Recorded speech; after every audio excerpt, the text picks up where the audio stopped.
आफ्नो टिकटकमा जतिसुकै tap tap गरे पनि लाइभ गरे पनि मामाले टाइममा गेम खेल्न आउँछन्, पङ्क्चुअल छन् हैन। त्यो ठिक छ क्या, आफ्नो काम आफ्नो सधैँभरि अब मैसँग यहाँ खेलेको गर्नुपर्छ भन्ने छैन नि त। आफ्नो पनि प्राइभेट लाइफ हुन्छ।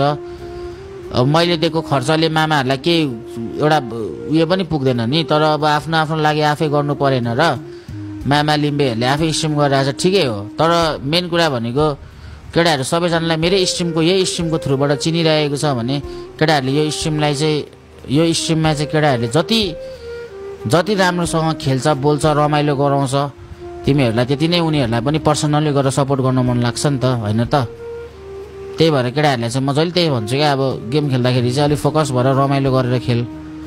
अब यहाँ स्ट्रिममा त ल ठिक छ खेल्छ, अब तिमीहरूलाई एकजनाको अब सबैजनालाई CR7 मात्र मन पर्दैन नि त, टिम मनपर्ने हो नि त। टिमको पनि कसैको इन्डिभिजुअल मनपर्ने मान्छेहरू हुन्छ।